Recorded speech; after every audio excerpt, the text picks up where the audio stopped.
Hey guys, welcome to government jobs Gyan YouTube channel. Guys, आज की इस वीडियो में हम बात करेंगे एसबीआई पीओ के notification online form apply process के बारे में। जी हाँ दोस्तों, स्टेट बैंक ऑफ इंडिया ने प्रोबेशनरी ऑफिसर के 600 खाली पदों को भरने के लिए नोटिफिकेशन रिलीज किया था। कैसे आप इस भर्ती के लिए अपने फॉर्म अप्लाई कर सकते हो बिना कोई मिस्टेक किए हुए, इसकी पूरी जानकारी हम आपको स्टेप बाय स्टेप रजिस्ट्रेशन से लेकर प्रिंट तक इस वीडियो में देंगे। बस आपको इस वीडियो को स्किप किए बिना शुरू से लेकर एंड तक देखना है। उसके बाद वीडियो पसंद आए तो इसे लाइक और शेयर कर दें। चैनल पर नए हो तो इसे सब्सक्राइब कर ले। गाइस, यहाँ पर इस भर्ती के फॉर्म अप्लाई करने का आपके पास अंतिम मौका है। केवल एक दिन शेष रह गया है, जिससे पहले पहले आप अपने फॉर्म अप्लाई कर सकते हैं। तो जल्दी कीजिए, मौका आपके हाथ से छूट ना जाए। यहाँ पर 16 जनवरी 2025 इस भर्ती पर आवेदन करने की लास्ट डेट है। उससे पहले पहले आप अपने फॉर्म अप्लाई कर दे। साथ ही साथ इस वीडियो में हम आपको बताएंगे कि जो जो प्रॉब्लम यहाँ पर आपको फॉर्म अप्लाई करते हुए आ रही है, उन सभी का हल आपको इस वीडियो में मिल जाएगा। और कौन सी वो कॉमन मिस्टेक है जिसे करने से आपके एप्लीकेशन फॉर्म रिजेक्ट हो सकते हैं, उसे इग्नोर करते हुए आपको अपने फॉर्म अप्लाई करने हैं। सभी स्टेप्स हम आपको वन बाय वन करके इस वीडियो में बताएंगे। बस आपको एंड तक हमारे साथ इस वीडियो में बने रहना है। तो बिना कोई वक्त गंवाए चलिए शुरू करते हैं। आपको इस वीडियो के डिस्क्रिप्शन बॉक्स में हमारी वेबसाइट IND-sarkari-naukri.in के इस पेज का लिंक मिल जाएगा। यहाँ पर आपको इस भर्ती के रिगार्डिंग सभी डिटेल्स प्रोवाइड कर दी गई है। State Bank of India SBI ने प्रोबेशनरी ऑफिसर पीओ के 600 खाली पदों को भरने के लिए नोटिफिकेशन रिलीज किया था। इस भर्ती के लिए फॉर्म अप्लाई करने की लास्ट डेट 16 जनवरी 2025 है। यहाँ पर आपका इस भर्ती में अप्लाई करने के लिए आपके पास अंतिम मौका है। जल्दी से आप अपने फॉर्म भर दें, नहीं तो मौका आपके हाथ से छूट सकता है। यहाँ पर ग्रेजुएट डिग्री होल्डर कैंडिडेट या फाइनल ईयर अपियर कैंडिडेट जो बैचलर डिग्री के फाइनल ईयर में अपियर्ड है, वो इस भर्ती में पार्टिसिपेट करने के लिए एलिजिबल है, एप्लीकेबल है, फॉर्म अप्लाई कर सकते हैं। जनरल ओबीसी ईडब्ल्यूएस कैंडिडेट को 750 रुपए फीस जमा करानी है भर्ती में पार्टिसिपेट करने के लिए। SC ST PH कैंडिडेट को कोई फीस जमा नहीं करानी है। 21 से 30 साल की आयु सीमा वाले कैंडिडेट अप्लाई कर सकते हैं। ऑल इंडिया से आप ऑनलाइन अप्लाई कर सकते हो। उसके लिए आपको इस पेज को नीचे स्क्रॉल डाउन करके इंपोर्टेंट लिंक सेक्शन में आना है। ऑफिशियल नोटिफिकेशन PDF लिंक पर क्लिक करके इस भर्ती के नोटिफिकेशन को ओपन कर लेना है और पूरी डिटेल आपको इसमें से रीड कर लेनी है। यहाँ पर आपको इस भर्ती के रिगार्डिंग सभी डिटेल्स प्रोवाइड कर दी गई है, जैसे कि कौन सी कैटेगरी के लिए कितनी नंबर ऑफ वैकेंसीज है, टोटल कितनी नंबर ऑफ वैकेंसीज है, कैसे आप अप्लाई कर सकते हो, क्या डेट्स हैं जिस तक आप अप्लाई कर सकते हो, कब आपका प्री एग्जाम होगा, कब आपका मेन एग्जाम होगा और कब आपका यहाँ पर GD या फिर इंटरव्यू होगा। सभी डिटेल्स आपको इस नोटिफिकेशन में दे दी गई है। साथ ही साथ आपको एलिजिबिलिटी क्राइटेरिया की पूरी डिटेल, एजुकेशनल क्वालिफिकेशन, आयु सीमा, सभी डिटेल्स यहाँ पर आपको प्रोवाइड करा दी गई है। आपको सभी डिटेल केयरफुली रीड आउट करनी है। उसके बाद आपको अपने फॉर्म अप्लाई करने हैं। फॉर्म अप्लाई करने के लिए भी आपको हमारी वेबसाइट के इसी पेज पर ही अप्लाई ऑनलाइन का ये लिंक दिया गया है। जैसे ही आप इस लिंक पर क्लिक करेंगे तो आपके सामने यहाँ पर स्टेट बैंक ऑफ इंडिया का ये ऑफिशियल पोर्टल ओपन हो जाएगा। यहाँ पर गाइज, अगर आपने पहले से रजिस्ट्रेशन कर रखा है तो आपको अपना रजिस्ट्रेशन नंबर एंटर करना है, अपना पासवर्ड आपको एंटर करना है, ये सिक्योरिटी कोड आपको यहाँ पर एंटर करना है और सबमिट की स्टेप पर क्लिक करके अपने डैशबोर्ड में लॉगिन करके अपना फॉर्म अप्लाई कर देना है। और अगर आप इस भर्ती के लिए फर्स्ट टाइम अप्लाई करने जा रहे हो तो सबसे पहले यहाँ पर आपको अपना रजिस्ट्रेशन करना होगा। उसके लिए आपको यहाँ पर टॉप पर ये click here for new registration की टैब दी गई है, आप इस पर क्लिक करें। रजिस्ट्रेशन का फॉर्म ओपन होगा।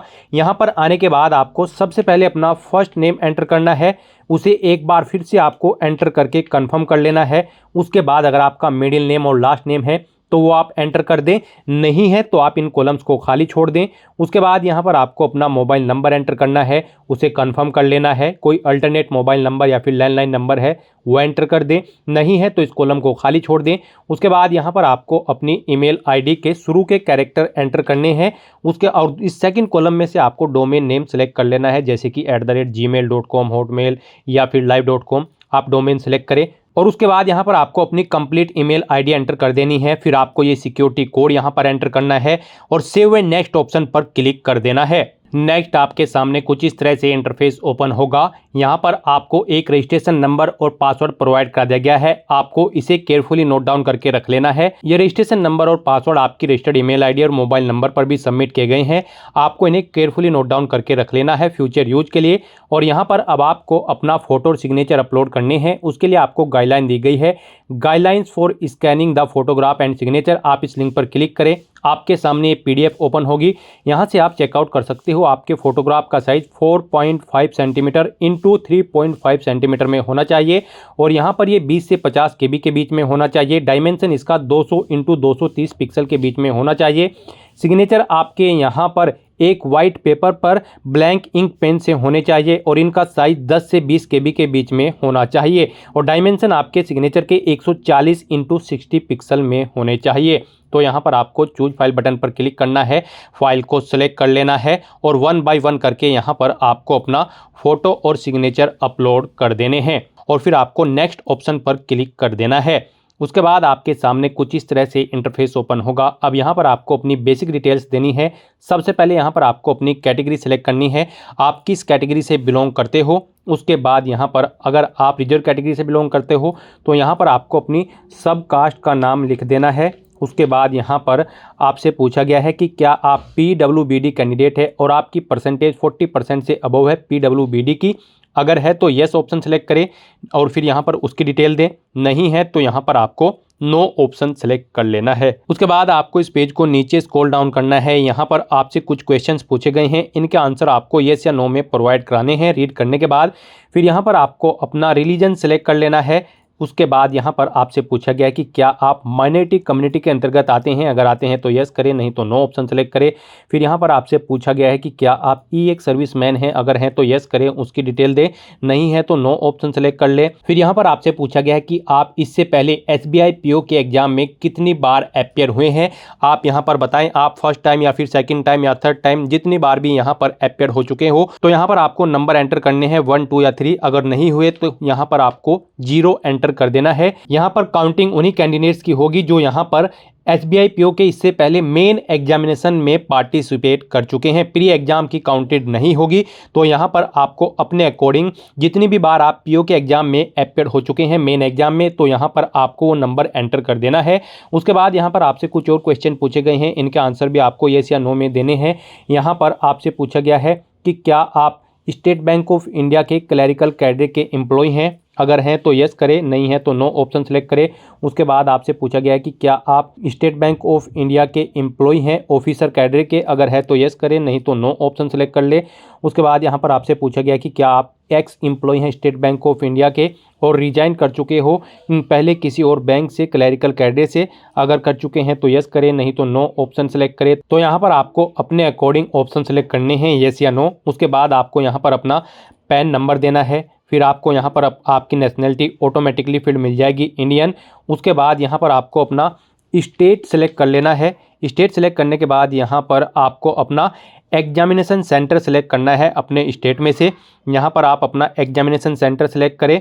उसके बाद यहाँ पर आपको ये प्री एग्ज़ाम का सेंटर है। फिर यहाँ पर आपको मेन एग्ज़ाम के लिए भी अपना स्टेट सेलेक्ट करना है। आप किस स्टेट में मेन एग्ज़ाम में पार्टिसिपेट करना चाहते हैं उसका भी एग्जामिनेशन सेंटर आप यहाँ पर सेलेक्ट करें मेन का। उसके बाद यहाँ पर आपसे पूछा गया है आप एग्ज़ाम के टाइम पर यहाँ पर कौन सी अपनी ID शो करेंगे जब आप एग्ज़ाम में पार्टिसिपेट करेंगे।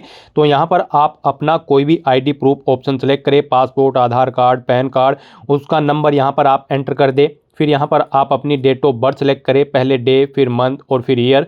उसके बाद यहाँ पर आपको अपना जेंडर सेलेक्ट करना है। फिर आपसे पूछा गया है कि क्या आपके जुड़वा भाई बहन हैं। अगर हैं तो येस ऑप्शन सेलेक्ट करें, उनका जेंडर सेलेक्ट करें और नाम दें, नहीं है तो नो ऑप्शन सेलेक्ट कर ले। फिर आपसे आपका मैरिटल स्टेटस पूछा गया है, आप वो बताएं आप मैरिड हो या फिर अनमैरिड।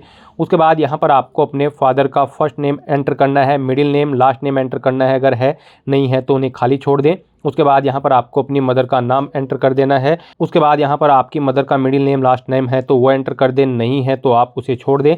उसके बाद यहाँ पर आपको अपना कोरोस्पोंडेंस एड्रेस एंटर करना है। कोरोस्पोंडेंस एड्रेस एंटर करने के बाद आपको यहाँ पर अपना परमानेंट एड्रेस एंटर करना है और अगर आपका परमानेंट एड्रेस आपके कोरोस्पोंडेंस एड्रेस के अकॉर्डिंग सेम है तो आप यहाँ पर same as address for correspondence इस चेकबॉक्स को ओके कर दें। ऑटोमेटिकली आपका परमानेंट एड्रेस आपके कोरोस्पोंडेंस एड्रेस के अकॉर्डिंग फिल हो जाएगा। उसके बाद यहाँ पर आपको अपना जीएसटी इनवॉइसिंग एड्रेस सेलेक्ट कर लेना है। आप किस एड्रेस पर कम्युनिकेट करना चाहते हैं, कोरोस्पोंडेंस एड्रेस पर या फिर परमानेंट एड्रेस पर। आपको यहाँ पर आपके कैटेगरी के अकॉर्डिंग एप्लीकेशन फीस का अमाउंट शो कर दिया जाएगा। गाइस यहाँ पर जनरल ओबीसी ईडब्ल्यूएस को 750 रुपये फीस के रूप में जमा कराने होंगे। एससी एसटी पीएच कैंडिडेट को कोई फीस जमा नहीं करानी है। तो यहाँ पर इन सभी डिटेल्स को फिल आउट करने के बाद आपको वैलिडेट योर डिटेल्स ऑप्शन पर क्लिक करना है। अपनी सभी डिटेल्स को वैलिडेट कर लेना है और फिर आपको सेव एंड नेक्स्ट ऑप्शन पर क्लिक कर देना है। नेक्स्ट यहाँ पर आपको अपनी क्वालिफिकेशन की डिटेल प्रोवाइड करानी है।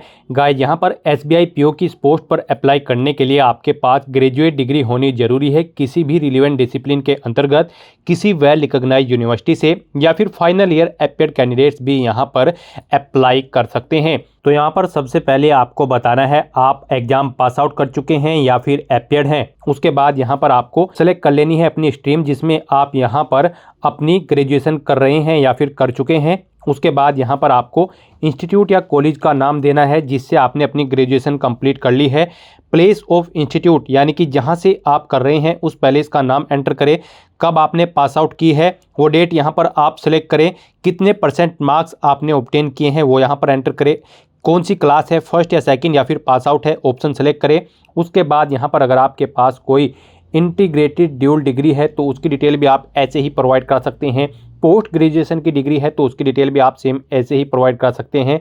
कोई प्रोफेशनल क्वालिफिकेशन या फिर कोई अदर क्वालिफिकेशन है तो उसकी डिटेल भी आप इसी फॉर्मेट में यहाँ पर प्रोवाइड करा सकते हैं। फिर यहाँ पर आपसे पूछा गया है क्या आप प्री एग्जाम ट्रेनिंग लेने के इच्छुक हैं, अगर हैं तो यस करें और फिर यहाँ पर आप कहाँ से लेने के इच्छुक है वो स्टेट आप सेलेक्ट करें। उसके बाद यहाँ पर आपका स्टेट कोड ऑटोमेटिकली आपके सामने शो कर दिया जाएगा।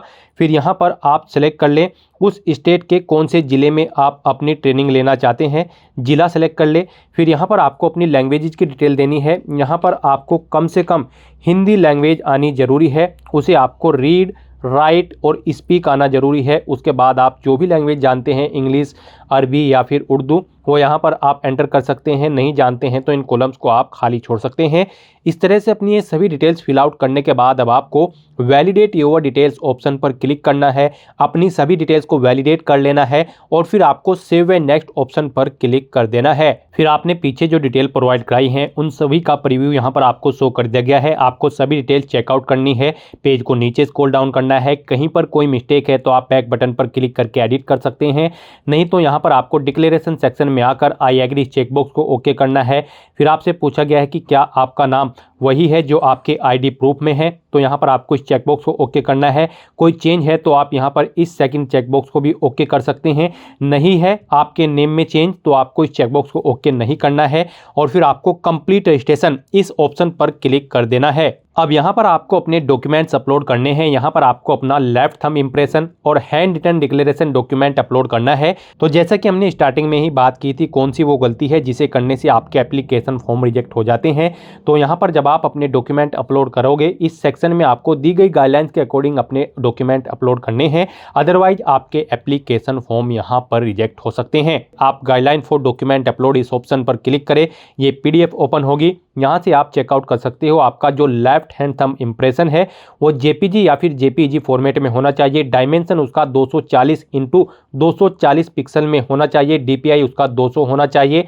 यानी कि आपका जो यहाँ पर लेफ्ट हैंड थंब इंप्रेशन है उसका साइज 3 सेंटीमीटर इंटू 3 सेंटीमीटर में होना चाहिए। उसकी विड्थ और हाइट साइज आपकी फाइल का 20 KB से 50 KB के बीच में होना चाहिए। और जो आपका हैंड रिटन डिक्लेरेशन डॉक्यूमेंट है उसको भी यहाँ पर जेपीजी या फिर जेपीईजी फॉर्मेट में होना चाहिए। डायमेंशन उसकी 800 इंटू 400 पिक्सल में होनी चाहिए। मीन्स उसका size 10 into 5 centimetre high width और हाइट होनी चाहिए। आपकी फाइल का साइज 50 KB से 100 KB के बीच में होना चाहिए। और आपका जो हैंड रिटन डिक्लेरेशन डॉक्यूमेंट है उसके सभी लेटर्स यहाँ पर कैपिटल लेटर्स में नहीं होने चाहिए। तो यहाँ पर आपको चूज फाइल बटन पर क्लिक करना है, फाइल को सिलेक्ट कर लेना है और 1 बाय 1 करके अपना लेफ्ट हैंड इंप्रेशन और hand written declaration document upload कर देना है। उसके बाद आपको ये कैप्चा कोड यहाँ पर एंटर करना है और सेव एंड नेक्स्ट ऑप्शन पर क्लिक कर देना है।